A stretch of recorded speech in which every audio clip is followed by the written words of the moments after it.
दोस्तों स्वागत है आपका एक और नई वीडियो में। दोस्तों आज की इस वीडियो में आपको बताऊंगा कोटा से केदारनाथ बद्रीनाथ बाय रोड जाने में कितना खर्चा लगता है। सबसे पहले तो भाई सबसे बड़ी प्रॉब्लम आती है घर वालों को मनाने की। भाई घर वाले ऐसे नहीं मानते क्योंकि बड़ी दूर है और पहाड़ी लगा है और बाइक लेके जाओगे तो एक ही नहीं होंगे, तो उनको बड़ी मुश्किल से मनाना पड़ता है। दोस्तों आप भी मनाना, मैंने भी मनाया था भाई, बड़ी मुश्किल से माने थे क्योंकि लाडला बच्चा जो होता है बेचारा उनका। तो भाई घर वालों को मना लिया आपने, तो अब उसके बाद आगे चलते हैं। भाई मेरे साथ क्या हुआ, मैंने भाई अपनी गाड़ी ले जाने का डिसीजन क्यों लिया, क्योंकि भाई अगर मैं लोकल ट्रांसपोर्ट से जाता और इतनी सारी जगह कवर करता जैसे केदारनाथ बद्रीनाथ माणा गाँव तुंगनाथ, तो भाई उसमें लगभग यही खर्चा आता। भाई मेरे को पता है जो टूर पैकेज होते हैं वो 15,000 रुपये पर पर्सन में लेके जाते हैं। तो भाई हम 2 पर्सन थे, 15 30,000 रुपये हो चुके थे हमारे, पर हमारे 30,000 रुपये नहीं लगे ट्रिप में। कितने लगे वो मैं एंड में बताऊंगा। दोस्तों बने रहो वीडियो में मेरे साथ। और दोस्तों मैंने अपनी बाइक ले जाने का डिसीजन इसलिए लिया था क्योंकि एक तो लोकल ट्रांसपोर्ट में भाई जी घबराता है और पहाड़ी इलाका है, वहाँ पे बाइक चलाने का मज़ा ही अलग होता है और टैक्सियों में जाम भी लग जाता है पहाड़ों में। और अगर आप यहाँ से हरिद्वार जाओगे वहाँ से बाइक भी रेंट पे लोगे तो भाई खर्चा लंबा पड़ जाएगा। तो इसलिए मैंने सोचा कि कोटा से क्यों ना अपनी बाइक लेके जाऊँ भाई। और मेरी बाइक के साथ भाई इंटरेस्टिंग फैक्ट ये भी है कि जो मेरी गाड़ी का नंबर है 3583 वही केदारनाथ टेम्पल की हाइट है। भाई ये कोइंसिडेंस हुआ भाई या पता नहीं क्या हुआ भाई, बाबा ने अपनी गाड़ी बुलाई थी भाई क्योंकि उसका नंबर और हाइट सेम है भाई। तो मेरे लिए भाई मेरी गाड़ी के नंबर वीआईपी नंबर है भाई। तो ये मेरे को बाद में पता चला जब मैं वीडियो एडिट कर रहा था भाई।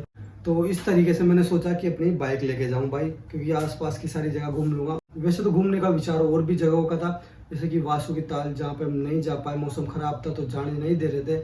वहाँ पर लोकल बंदा जाता है वहाँ का केदारनाथ का, तब जाने देते हैं, वरना किसी को नहीं जाने देते भाई।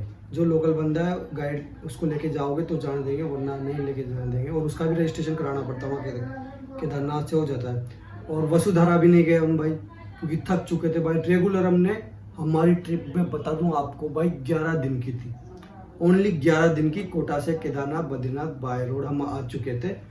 और मतलब आ चुके थे इसका मतलब हम नहीं कि उधर से भी गाड़ी चला के आए थे हम। ये था भाई हम यहाँ से गाड़ी चला के गए केदारनाथ बद्रीनाथ माणा गाँव तुंगनाथ सब जगह हो गए भाई गाड़ी से। फिर हम बद्रीनाथ से जैसे आ रहे थे हरिद्वार में हमारी गाड़ी भाई सेलअप काम करना बंद हो गया। तो मेरे को ये दिक्कत थी, मैंने कहा भाई रास्ते में गाड़ी बंद नहीं हो जाए। अगर गाड़ी रास्ते में कहीं बंद हो जाती तो भाई हम उलझ जाते और हमारे लंबा फटका लगता। तो भाई मैंने सोचा कि हम लेके तो आ चुके हैं, क्यों ना हरिद्वार से पार्सल करा दे गाड़ी। तो भाई मैंने गाड़ी वहाँ से पार्सल करा दी। उसका खर्चा आया था भाई 1600 रुपये। 500 रुपये तो दलाल ने लिए थे, जो बहुत ख़राब आदत लगी भाई मेरे को उनकी। और अगर तुम दलाल को 500 रुपये नहीं देते हो तो वहाँ पे भाई जो टिकट विंडो होता है पार्सल का, तो भाई उसमें जो वो था ना ऑफिसर, वो भी भाई फर्जी था उसकी। और वो जो 500 रुपये लेता है ना दलाल, दोनों की सेटिंग थी भाई। अगर मैं उससे फॉर्म नहीं भरा था तो भाई वो ले ही नहीं रहा था गाड़ी। तो मैंने उसकी कंप्लेंट भी करी सीनियर से, तो भाई वो फिर नखरे दिखाए। फिर भाई जैसे तैसे विकास ने बनाया, मेरे को तो गुस्सा आ रहा था। मैं तो उससे भाई देता, मेरे को इतनी पेन का खुंदस चढ़ गई थी उस पर, मैं तो उसके सर का था। पर भाई विकास ने कहा कैसे उसको मनाया कि कर लो अंकल जी प्लीज़ यार, क्योंकि भाई अपन को देख ऐसे जो गलत काम होते थे मेरे को बर्दाश्त नहीं होते भाई, बिल्कुल भी बर्दाश्त नहीं होते। तो भाई मैं अब बता दूं अपने जोड़ीदार की स्टोरी, वो मेरे साथ कैसे आया। तो भाई सबसे पहले तो मेरा विचार बना था भव्य स्वालका के साथ आज के 4-5 महीने पहले जब मैं गुजरात गया था। तो भाई मैंने प्लान बनाया था और मैंने भव्य से बोला था, मैंने कहा भव्य भाई चलेगा क्या। तो उसने एग्री कर दिया भाई चलेंगे, कि कोई दिक्कत नहीं है, केदारनाथ चलेंगे भाई कोटा से। तो पहले तो मैं उसकी बाइक से जाता NS 125 जो कि रेड कलर की है उसके पास। तो उसने मना कर दिया भाई कि मेरा पेपर है, एग्जाम है, तो मैं नहीं जा पाऊंगा। तो भाई मैंने फिर उसका छोड़ दिया, मैंने कहा ठीक है चल मत जा।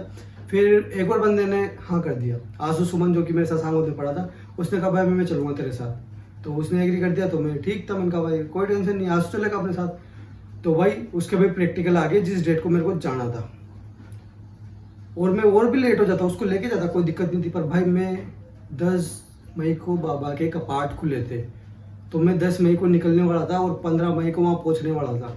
पर मेरे भी एग्ज़ाम थे, इस वजह से मैंने 1 महीना डिले कर दिया। BSc फाइनल ईयर के एग्ज़ाम थे, मैंने कहा जिस दिन एग्ज़ाम ख़त्म होंगे उस दिन जाऊँगा। तो भाई मेरे 6 तारीख को एग्ज़ाम ख़त्म हुए और 7 तारीख को मैं सुबह ही निकल गया भाई 2 बजे। और हमने नॉन स्टॉप ड्राइव की, 500 किलोमीटर दिल्ली में पहुँच गए भाई हम सुबह 12 बजे। ये था हमारा फर्स्ट डे का सीन। तो मैं कहाँ पे था मैं बता दूं आपको। मेरे साथ विकास कैसे गया, तो भाई आशु ने मना कर दिया। उसके मना करने के बाद फिर मैंने 2-5 बंदों से और पूछा। मैंने कहा भाई चलोगे क्या? किसी ने कहा पैसे नहीं है, किसी का पैसे है तो उसके पास समय नहीं है, और समय है तो भाई कोई कह रहा बाइक से हालत ख़राब हो जाएगी, पहाड़ों पे इतनी दूर जाएंगे अपन। भाई समझ में नहीं आ रहा मैं क्या करूँ। तो फिर मैंने अकेले ने निश्चय किया कि मैं खुद ही जाऊँगा अकेला, किसी को भी साथ नहीं लेके जाऊँगा। फिर भाई 5 जून को मेरे पास विकास का फ़ोन आया कि कौन कौन जाएगा। मैंने उससे बोला भाई मैं अकेला ही जाऊँगा, कोई नहीं जाए। तो विकास ने बोला भाई मैं चल सकता तेरे साथ, पर मेरे पास पैसे नहीं है। तो मैंने कहा भाई पैसे की टेंशन मत ले, अपन कर लेंगे जुगाड़, मेरे पास है। तो भाई ऐसे विकास का प्लान बना मेरे साथ जाने का भाई। फिर उसने भी अपने घर वालों को बड़ी मुश्किल से मनाया, उसके घर वाले भी भाई नहीं मान रहे थे। तो भाई इस तरीके से विकास माना अपने साथ, फिर हम दोनों साथ निकल गए भाई। तो दोस्तों मैं आपका बिना समय गवाए बता दूं मेरा कितना खर्चा लगा भाई।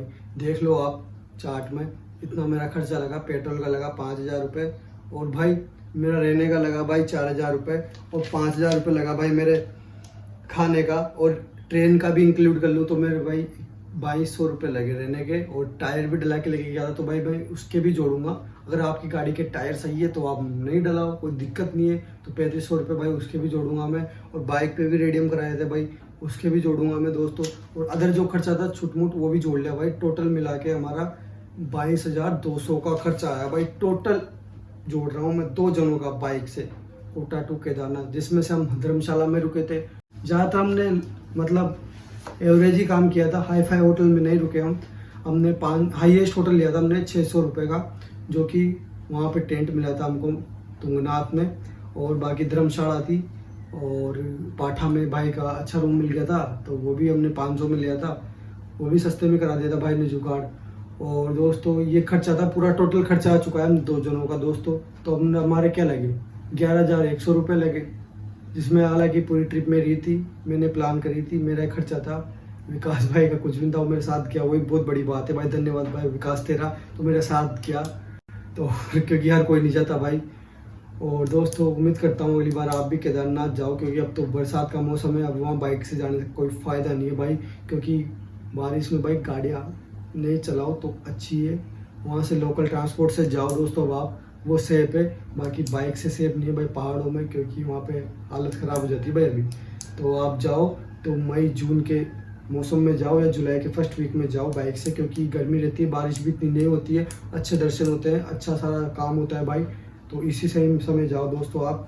मैंने आपको सारे खर्चे बता दिए दोस्तों। इसमें हमारा चाय पानी सारा इंक्लूड था भाई।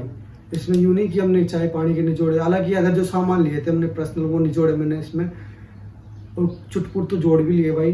तो मतलब कुल मिला के 11,000 रुपये एक बंदे का हो चुका है हमारा।